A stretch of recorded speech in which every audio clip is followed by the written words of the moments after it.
Hello students, मैं हूं आपकी बायोलॉजी एडुकेटर प्रियंका और आज हम पढ़ेंगे breathing and exchange of gases. ठीक है, ब्रीदिंग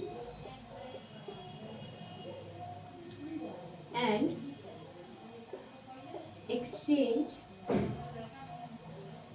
ऑफ गैसेस। ठीक है,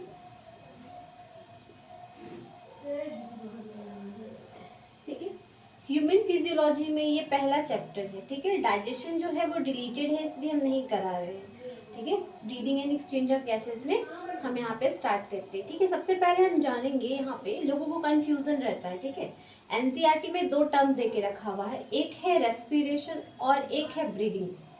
पहले तो एनसीईआरटी कहती है कि जो ब्रीदिंग है उसी वही जो है एक ऑल्टरनेट टर्म है रेस्पिरेशन का, मतलब ब्रीदिंग और रेस्पिरेशन सेम है, पहले एनसीईआरटी कहती है।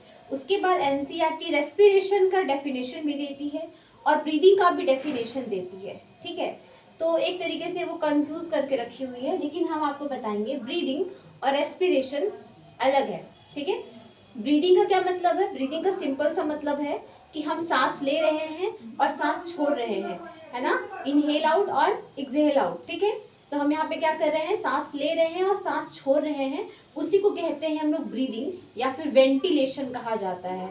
देखते हो, जब हम लोग कहते हैं कि मरीज को वेंटिलेशन में रखा गया है, वेंटिलेशन का क्या मतलब है? उनको ऑक्सीजन का क्या हो रहा है कि रिक्वायरमेंट है और उनको ऑक्सीजन दिया जा रहा है ताकि वो इनहेल करे, और अगर वो करेंगे तो हम लोग क्या करते हैं, कार्बन डाइऑक्साइड भी तो निकालेंगे। ठीक है, तो वो हम लोग कहते हैं, वो प्रोसेस को कहते हैं हम लोग वेंटिलेशन या फिर ब्रीदिंग।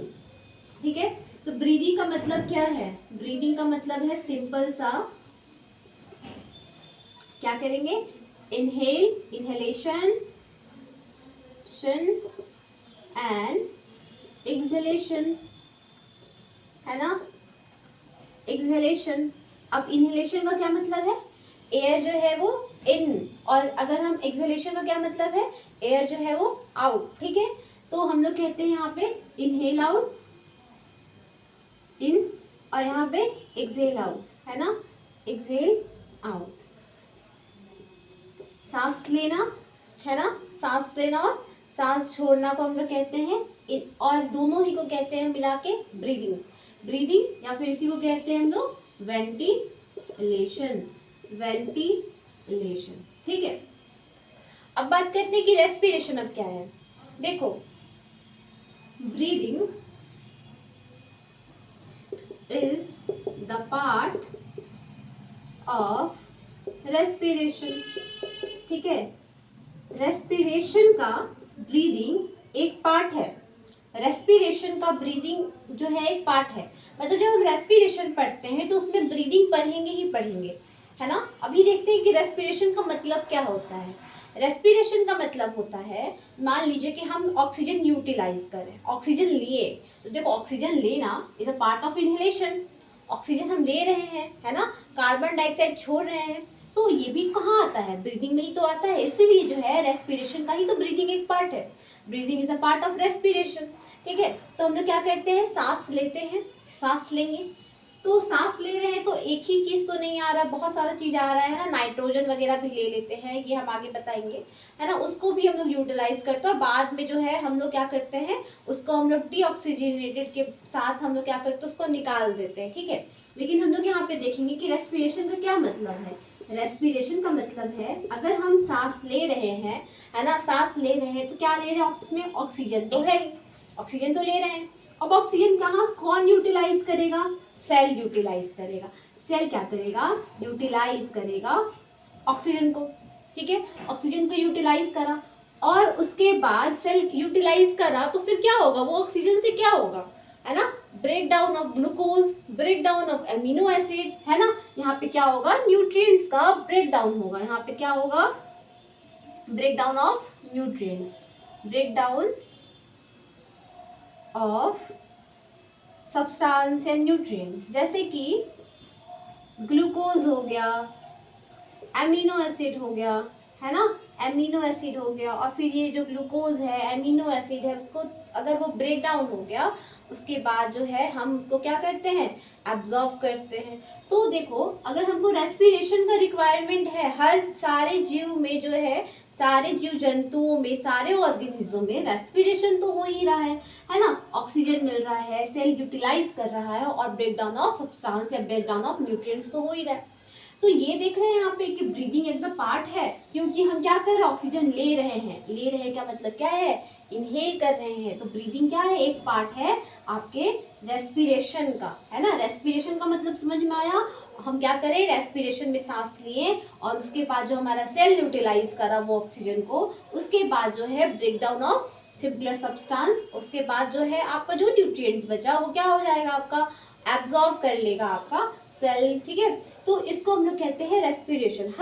हर ऑर्गेनिज्म में रेस्पिरेशन का रिक्वायरमेंट होता ही होता है ना। सारे ऑर्गेनिज्म में होता है, चाहे प्रोटोजोआ ही क्यों ना हो, है ना। प्रोटोजोआ अपने बॉडी सरफेस से करते हैं अपना रेस्पिरेशन। हम लोग आगे करके सारे जीव के बारे में देखेंगे कि कौन कैसा रेस्पिरेशन करता है। उससे पहले आपको जानना ये जरूरी है कि रेस्पिरेशन कितना प्रकार का होता है, कितना टाइप्स का होता है रेस्पिरेशन, है ना। अगर हम लोग बात करें कि रेस्पिरेशन का टाइप्स बताइए, तो रेस्पिरेशन होता है आपका डायरेक्ट और इनडायरेक्ट। डायरेक्ट रेस्पिरेशन और इनडायरेक्ट रेस्पिरेशन। अब बोलेंगे कि डायरेक्ट रेस्पिरेशन और इनडायरेक्ट रेस्पिरेशन का मतलब क्या है।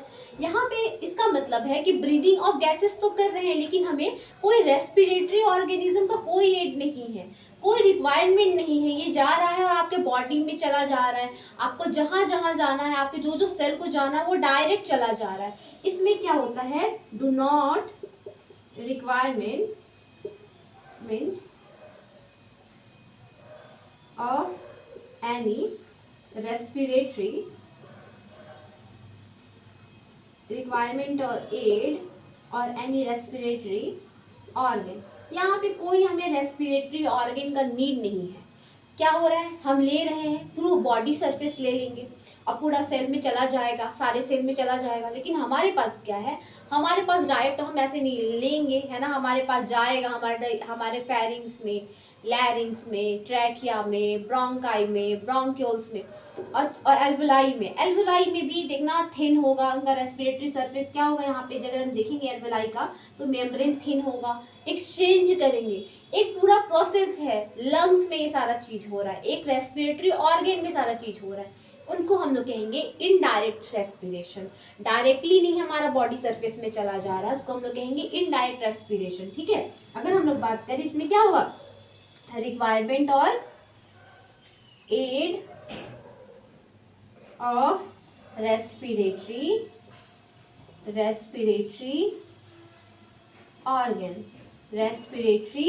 ऑर्गन, ठीक है। अब हम लोग इसमें भी देखेंगे कि डायरेक्ट रेस्पिरेशन में कैसे कैसे रेस्पिरेशन करते हैं, कौन कौन से ऑर्गेनिज्म कैसे रेस्पिरेशन करते हैं, उनके पास क्या है, ऐसा क्या स्पेशलाइज्ड सेल है। हम लोग सारे फाइलम के बारे में पहले देखेंगे, ठीक है। और फिर हम लोग इनडायरेक्ट के बारे में देखेंगे कि इनडायरेक्ट में कौन कौन से ऐसे ऑर्गेनिज्म आते हैं जो इनडायरेक्ट रेस्पिरेशन करते हैं, ठीक है। देखो, अगर बात करें डायरेक्ट रेस्पिरेशन में जो है, हम लोग बात करें किस में देखने मिलता है ना। डायरेक्ट रेस्पिरेशन देखने के लिए मिलता है प्रोटोजोआ में, है ना। जितने प्रोटोजोन्स हैं उनमें देखने मिलता है। और प्रोटोजोन्स जो है कैसे करते हैं, बॉडी सरफेस, है ना। उनके बॉडी सरफेस से वो क्या करते हैं, रेस्पिरेशन कर रहे होते हैं, है ना। प्रोटोजोन में भी बॉडी सरफेस में देखेंगे, प्रोटोजोन हो गए, है ना। फिर उसके बाद जितने भी पॉलीफेरा उसमें पोर होते थे, याद है, पोर्स होते थे जिसको हम लोग कहते थे ऑस्ट्रिया। वो उसके सरफेस से वो उसी से करेंगे, है ना। जो भी रेस्पिरेशन करेंगे वो ऑस्ट्रिया के थ्रू करेंगे, ठीक है। इसमें बात करते हैं कि और कौन कौन से चले आते हैं ना। उसमें फ्लैटवर्म्स हो गए, सॉरी निडेरिया, उसके बाद आता है फाइलम निडेरियन। जितने निडेरियंस है वो भी बॉडी सरफेस, ये बॉडी सरफेस के बारे में बता रहे हैं। फिर बात करते हैं यहाँ पे फ्लैटवर्म्स। जितने फ्लैटवर्म्स आ गए वो भी क्या करेंगे, बॉडी सरफेस से करेंगे। फ्लैटवर्म्स हो गए, राउंड वर्म्स हो गए, है ना, राउंड वर्म्स और इंसेक्ट, ये सब में डायरेक्ट रेस्पिरेशन देखने के लिए मिलता है। लेकिन अगर हम बात करें कि प्रोटोजोआ कैसे करते हैं, प्लस इसमें पॉलीफेरा का बात करें, फिर इसमें बात करें हम निडेरियंस जितने आ गए उसका बात करें, फिर फ्लैटवर्म्स का बात करें, है ना। ये कैसे करते हैं, ये करते हैं बॉडी सरफेस से। ये रेस्पिरेशन कैसे करेंगे? बॉडी सरफेस से, ठीक है। अगर हम बात करें अर्थवॉर्म का देखना यहाँ पे अर्थवॉर्म कैसे करता है। अर्थवॉर्म कैसे करता है? इनके पास होता है मॉइस्ट स्किन, इनके पास होता है मॉइस्ट स्किन, है ना। वो जो स्किन होगा बहुत ज्यादा मॉइस्ट होगा, है ना, म्यूकस उसमें होगा, उसी से क्या होगा? उनका रेस्पिरेशन होगा, उसी से उनका रेस्पिरेशन जो भी होगा आप उनकी स्किन से होगा। जो भी स्किन से वो रेस्पिरेशन होता है उसको हम लोग कहते हैं क्यूटेनियस रेस्पिरेशन। क्या बोलेंगे इनको हम? क्यूटेनियस रेस्पिरेशन, है ना। क्यूटेनियस रेस्पिरेशन देखने के लिए किसमें मिलता है? अर्थवॉर्म में देखने के लिए मिलता है, ठीक है। उसके बाद हम अगर आए इंसेक्ट का बात करें तो इंसेक्ट्स में भी देखो अलग अलग हम यहाँ पे बांट देंगे, क्रस्टेशियन बांट देंगे, इंसेक्ट्स में भी अगर हम बात करें, ठीक है। नेक्स्ट स्लाइड पे बात करते हैं इंसेक्ट के बारे में। So let's talk about insects respiration, कि इंसेक्ट किस तरीके से रेस्पिरेशन करते हैं, ठीक है। अगर हम बात करें कि इंसेक्ट में कॉमन रेस्पिरेशन देखने के लिए मिलता है, तो वो कौन सा ऑर्गन होते हैं इनके पास? ट्रैकियल ट्यूब कहते हैं या ट्रैकिया कहते हैं, है ना। ट्रैकियल ट्यूब कहते हैं या फिर ट्रैकिया कहते हैं, ठीक है। एक जाल की तरह उनके बॉडी में ऐसे ट्यूब की तरह पूरा नेटवर्क फैला हुआ है, वो सांस ले रहे हैं और सब में ट्रैकियल ट्यूब की वजह से जो भी ऑक्सीजन है उनके हर सेल में चला जा रहा है, ठीक है। तो इनको कहते हैं, आपके यहाँ पे देखने मिलेगा ट्रैकियल ट्यूब इंसेक्ट्स में। लेकिन इंसेक्ट्स में तो वैरायटी होती है, जहाँ पे एक्सेप्शन देखने के लिए भी मिलता है ना। तो हम बात करते हैं कि यहाँ पे प्रॉन का बात करें, क्रेफिश का बात करें, है ना। नाम है प्रॉन के, क्रेफिश, बहुत लोग प्रॉन को खाते हैं ना। प्रॉन, क्रेफिश, इसको हम लोग कहते हैं क्रस्टेशियन। ये क्या है? क्रस्टेशियन है। तो क्रस्टेशियन में कैसे होता है? इनके पास होता है गिल्स, इसलिए लोग इनको मछली समझ के खा लेते हैं, लेकिन है कौन सा? ये इंसेक्ट्स है, इंसेक्ट खाते हैं, है ना। लोग इनको मछली समझ के खा ले क्योंकि बस गिल्स है, ऐसा नहीं है, ठीक है। तो गिल्स है, गिल्स को हम लोग क्या कहते हैं? टर्म देते हैं ब्रैंकियल रेस्पिरेशन।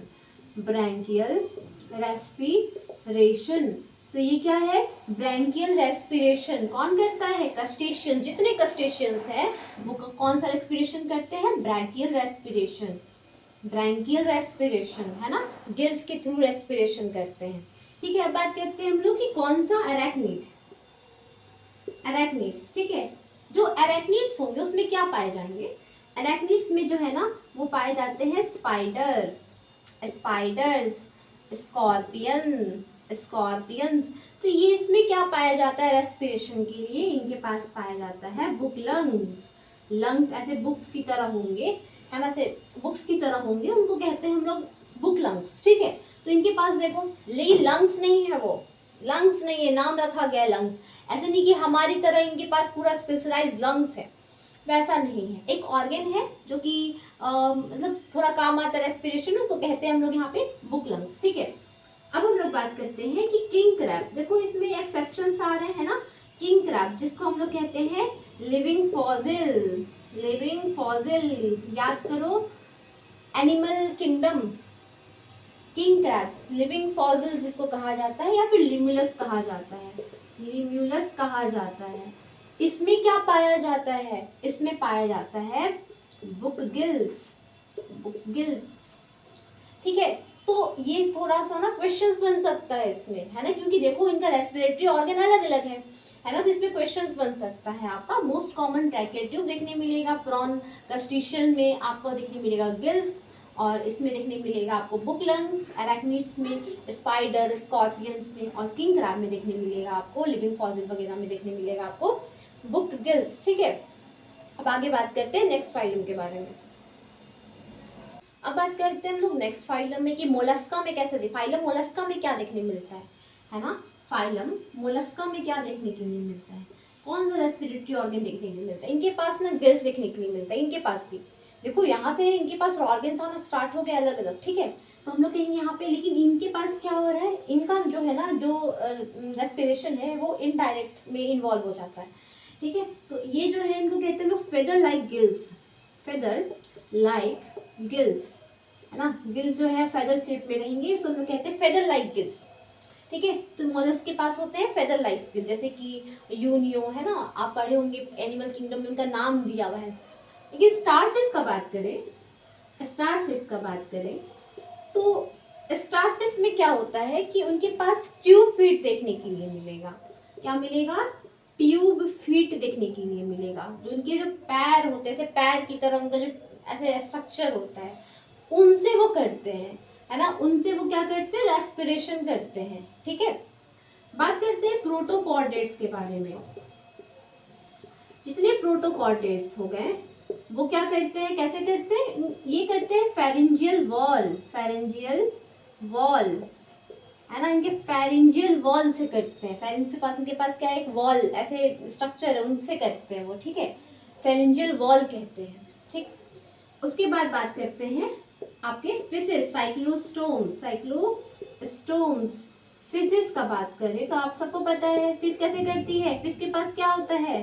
गिल्स होता है। फिशेस के पास गिल्स होता है। फिशेस के यहाँ देखोगे जबड़ा पास तो ऐसे रेड कलर का स्ट्रक्चर होगा। ठीक है, तो गिल्स होगा। अब गिल्स में भी अनकवर्ड गिल्स और जो है कवर्ड गिल्स, तो आप एनिमल किंगडम में पढ़ेंगे इस चीज के बारे में। ठीक है, गिल्स के बारे में। तो फिश में क्या होगा? यहाँ पे एक और होती है, फिश होती है जिनको कहा जाता है लंग फिश। सुने हो नाम? Lung fish, lung fish. ये इनके पास लंग्स होता है, इनके पास लंग्स होता है। ये बाहर रहती हैं, मतलब बाहर ऐसे कीचड़ वगैरह में पाई जाएंगी। इनके पास लंग्स होता है ना। ये कौन सा फिश के, उसका नाम नहीं देखो ना, लंग फिश। ठीक है, तो ये एक्सेप्शन है इसलिए हम बताएं यहाँ पे। ठीक है, तो यहाँ पे आता है लंग फिश। उसके बाद बताइए, उसके बाद आता है आपके एम्फीबियन। एम्फीबियन, एम्फीबियंस में अगर हम लोग पढ़े, स्पेशली एम्फीबियन में हम लोग एक फ्रॉग की तरह देखते हैं। तो सबसे ज्यादा एम्फीबियन का नाम आता है तो फ्रॉग सबसे पहले सामने आता है नजर में। क्योंकि फ्रॉग में क्या होता है ना, फ्रॉग में, फ्रॉग जो है उसमें रेस्पिरेशन कितना होता है, अगर हम लोग देखें, पढ़े हो गया फ्रॉग, उसमें होता है क्यूटेनियस रेस्पिरेशन। क्यूटेनियस रेस्पिरेशन भी होता है। स्किन से सांस लेते हैं ये लोग। कहाँ पे स्किन से सांस लेंगे? पानी के अंदर भी लेंगे, है ना। ये लोग एस्टिवेशन करते हैं और हाइबरनेशन करते हैं। विंटर स्लीप और समर स्लीप देखने के लिए मिलता है यहाँ पे। कहाँ पे देखने मिलता है? फ्रॉग में सो जाते हैं, तो उस समय वो सांस कैसे लेंगे? स्किन के थ्रू लेंगे, है ना। और अगर वो धरती के ऊपर का मतलब लैंड, है ना, लैंड में आए तो वो कैसे सांस लेंगे? लैंड में सांस लेंगे कैसे बताइए? इनके पास लंग्स, लंग्स है ना, इनके पास जो है वो लंग्स है। ठीक है,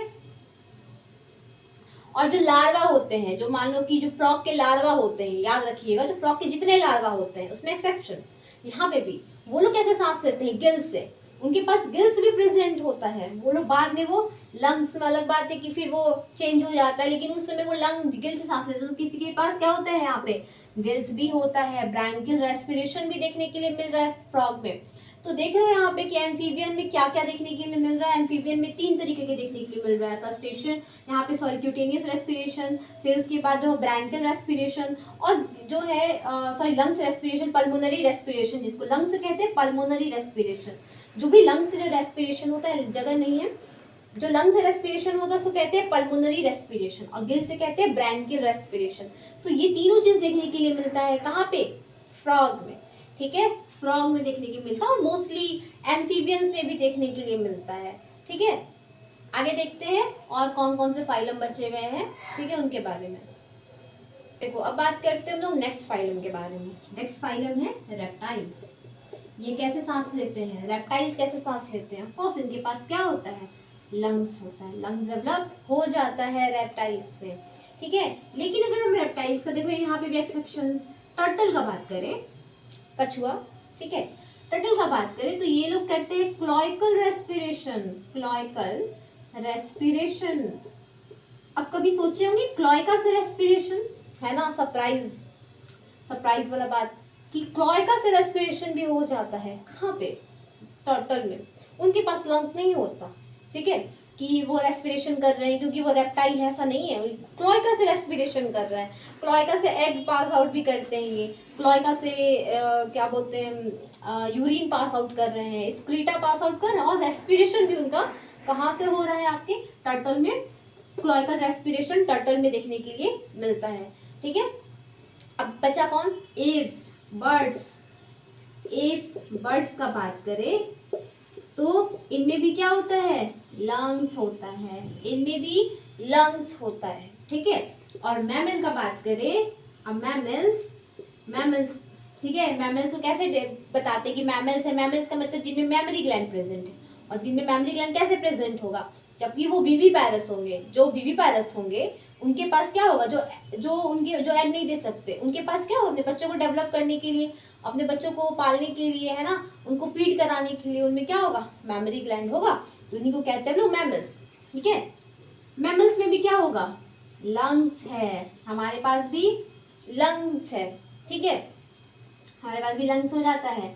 तो वेल और डॉल्फिन, उनके पास भी लंग्स है, क्योंकि वो भी क्या है, मैमल्स है, ठीक है, उनके पास भी लंग्स है। तो वो लोग देखना, वो लोग जो पानी में जो इन्वॉल्व होता है ऑक्सीजन के लिए बहुत कम हो जाता है। जो मैमल्स जो आपके होंगे यहाँ पे, वेल्स, डॉल्फिन, तो ये लोग ऊपर आते हैं, देखते हो ऐसे ऊपर आते हैं पानी से उछल के, क्यों, क्योंकि उनको जो इन्वायरमेंट में जो भी है ऑक्सीजन को लेने के लिए, फिर जाते हैं डुबकी लगा, फिर आएंगे ऊपर, ऊपर नीचे ऐसे करते रहते हैं। क्यों, क्योंकि वो ऐसे इसलिए करते हैं क्योंकि जो उनके लंग्स को जो चाहिए, लंग्स को ज़्यादा ऑक्सीजन चाहिए, और पानी में डिजॉल्व ऑक्सीजन उतना है नहीं, तो वो लोग क्या करेंगे, बाहर आएंगे एटमॉस्फेयर से, और लंग से वो रेस्पिरेशन करेंगे, ठीक है। चलो हम एक फैक्ट बताते हैं, ठीक है। जो वाटर में होता है ना, वाटर में 40 टाइम्स कम ऑक्सीजन होता है ना, एज कॉम्पेयर टू आउटसाइड इन्विरोनमेंट, है ना। अगर हम बात करें वाटर में क्या होता है, water contain 40 times less oxygen than outer environment, या फिर आउटर एटमॉस्फेयर कह लो, है ना, एटमॉस्फेयर ना, बाहरी वातावरण में, ठीक है। अब कम ऑक्सीजन होता है तो फिशेस को ना बहुत दिक्कत होता है। ये मत सोचिए कि फिशेस के लिए अरे वाह, नहीं, फिशेस को दिक्कत होता है, इसलिए इनके पास गिल्स है। ऐसा नहीं लंग्स बना दिया, लंग्स को ज़्यादा ऑक्सीजन चाहिए, इसलिए इनमें क्या है, यहाँ पे गिल्स इनमें डेवलप्ड है, लंग्स डेवलप नहीं है, क्योंकि ऑक्सीजन भी कम मिल रहा है पानी में। और जैसे जैसे पानी गर्म होते जाता है, जैसे जैसे पानी गर्म होगा ना, ऑक्सीजन होल्ड करने का कैपेसिटी कम हो जाता है, ठीक है। पानी गर्म होगा, ऑक्सीजन होल्ड करने का कैपेसिटी कम हो जाता है, ठीक है। इसीलिए देखिएगा जब फिशेस कोई टैंक वगैरह जो होता है ना, उसमें हम लोग पानी बदलते रहते हैं। क्यों, क्योंकि भाई गर्म हो गया है, वो इसमें ऑक्सीजन होल्ड करने का कैपेसिटी कम हो गया है, इसीलिए, ठीक है। देखो, अगर हम रेस्पिरेशन का बात करें तो रेस्पिरेशन का हम लोग फेज देखेंगे, 2 फेज देखेंगे। एक देखेंगे इंटरनल रेस्पिरेशन, और दूसरा देखेंगे एक्सटर्नल रेस्पिरेशन। अगर हम फेज का बात करें तो 2 तरीके से हम देखेंगे, phases of respiration, phases of respiration. इसमें बात क्या करेंगे हम, इंटरनल रेस्पिरेशन और दूसरा एक्सटर्नल रेस्पिरेशन, ठीक है। अब इंटरनल रेस्पिरेशन को हम लोग सेलुलर रेस्पिरेशन भी कहते हैं, कॉल्ड सेलुलर रेस्पिरेशन। देखो मेरी राइटिंग थोड़ा खराब है, ठीक है, तो समझ जाइएगा। सेलुलर रेस्पिरेशन देखिए बोल भी रहे साथ साथ, तो आपको समझ में आना चाहिए कि हम लिख क्या रहे हैं, ठीक है, थोड़ा सा ध्यान रखिएगा। सेलुलर रेस्पिरेशन, और इसी को कहते हैं और टिश्यू रेस्पिरेशन। ऐसा नाम क्यों दिए हैं इसको, क्योंकि इंटरनल रेस्पिरेशन में क्या होता है ना, कि जो मान लो कि हम सांस लिए, है ना, वो हमारे आपके ब्रोंकाई तक गया, ब्रोंकियोल्स तक गया, एल्वेलाई तक गया, बस, ठीक है। मतलब क्या हुआ, जो भी है वो सेल लेवल में हो रहा है, भाई आ रहा है। हम देखो जैसे मान लो कि क्या हो रहा है, ऑर्गेन है ये, और मतलब बाहर है, वातावरण है, एटमॉस्फेयर मान लीजिए, एटमॉस्फेयर से क्या कर रहे हैं, ऑक्सीजन ला रहे हैं, सेल को दे रहे हैं, सेल यूटिलाइज कर रहा है, सेल यूटिलाइज करा, है ना, और इसको बाहर दे रहे हैं, कार्बन डाइऑक्साइड को बाहर दे रहे हैं, है ना। इसको हम लोग कहते हैं, जितना होगी ये प्रोसेस को कहते हैं हम लोग इंटरनल रेस्पिरेशन, ठीक है। और यहाँ पे क्या करेंगे, जो गैसेस आया, मान लो ऑक्सीजन, जो आपका गैसेस आया, जो अब्जॉर्प्शन हो गया, जो न्यूट्रिएंट बन गया, इसमें क्या होगा, गैसेस जो है वो ब्लड में जो चला जाएगा। मान लो कि ऑक्सीजन जो है वो ब्लड में चला गया, और फिर ब्लड कहाँ गया, जहाँ जहाँ उसको ऑक्सीजन देना है, ब्रेन को, हर सेल को, वो सबको दे देगा। इसको कहेंगे हम लोग एक्सटर्नल रेस्पिरेशन। ये जो इंक्लूड होता है उसको कहते हैं हम लोग एक्सटर्नल रेस्पिरेशन। इंटरनल का क्या मतलब समझे, एटमॉस्फेयर से लेके आ रहे हैं। इसमें भी देखो, इसमें भी तुम्हारा स्टेप्स देखने मिलेगा ना, ये लेके आया, है ना, जो दिया सेल को दिया, सेल क्या किया, यूटिलाइज करा। हम अभी बताए थे सेल क्या करेगा, यूटिलाइज करेगा। तो यहाँ पे ब्रेक डाउन ऑफ न्यूट्रिएंट्स होगा, यहाँ पे क्या होगा, ब्रेक डाउन ऑफ न्यूट्रिएंट्स देखने के लिए मिलेगा। और डिफ्यूजन ऑफ कार्बन डाइऑक्साइड, यहाँ पर डिफ्यूजन भी देखने के लिए मिलेगा, डिफ्यूजन ऑफ कार्बन डाइऑक्साइड भी देखने के लिए मिलेगा। तो ये तीन जो चीज देखने के लिए मिल रहा है उसको हम लोग कहते हैं इंटरनल रेस्पिरेशन, ठीक है। तीन चीज क्या क्या देखने के लिए मिल रहा है आपको, तीन चीज मिल रहा है कि देखो हम ऐसे बताते हैं, एटमॉस्फेयर से ऑक्सीजन लेके आए, ऑक्सीजन गया सेल को, सेल जो है वो क्या करा, यूटिलाइज करा, ब्रेक डाउन हुआ न्यूट्रिएंट का, सब इसी में इन्वॉल्व है इंटरनल रेस्पिरेशन में। ब्रेक डाउन ऑफ सब्सटेंसेस हुआ या न्यूट्रिएंट्स कह दो, उसके बाद जो है, जो फालतू का जो देगा, है ना, कार्बन डाइऑक्साइड जो है वो भी डिफ्यूज कर जाता है। तो इसको हम लोग कहते हैं पूरा इंटरनल रेस्पिरेशन। अब जो है वो मान लो कि जो बचा अच्छा रेस्पिरेशन जो हुआ आपका, जो कार्बन अच्छा ऑक्सीजन है ना, तो वो जो है वो ब्लड को गया, है ना, गैसेस फ्रॉम ब्लड में गया। तो गैसेस से ब्लड में गया, उसको हम लोग क्या कहते हैं, एक्सटर्नल रेस्पिरेशन, ठीक है। एक्सटर्नल रेस्पिरेशन करेंगे, जो ब्लड में गया उसको दिए, उसको कहेंगे हम लोग एक्सटर्नल रेस्पिरेशन। जो भी बाकी जो प्रोसेस हो रहा है वो हो रहा है आपके इंटरनल रेस्पिरेशन में, ठीक है। देखो नेक्स्ट क्लास में बात करेंगे, आज तो हम लोग देखेंगे कौन कौन सा में कैसे रेस्पिरेशन होता है, ठीक है। ये शॉर्ट वीडियो थोड़ा हो गया, क्योंकि जो अगला बार जो पढ़ाएंगे वो हो सकता है लॉन्ग वीडियो हो। उसमें जो हम बताएंगे कि ह्यूमन रेस्पिरेटरी सिस्टम के बारे में बताएंगे, conducting zone, respiratory zone, lungs, trachea, लैरिंग्स, pharynx, lungs का जो है ना अच्छे से बताएंगे, लंग्स क्यों कोलैप्स करता है, ठीक है। तो वो जो है वो नेक्स्ट वीडियो में जो है वो हम इसको कवर कराएंगे, ठीक है। Thank you.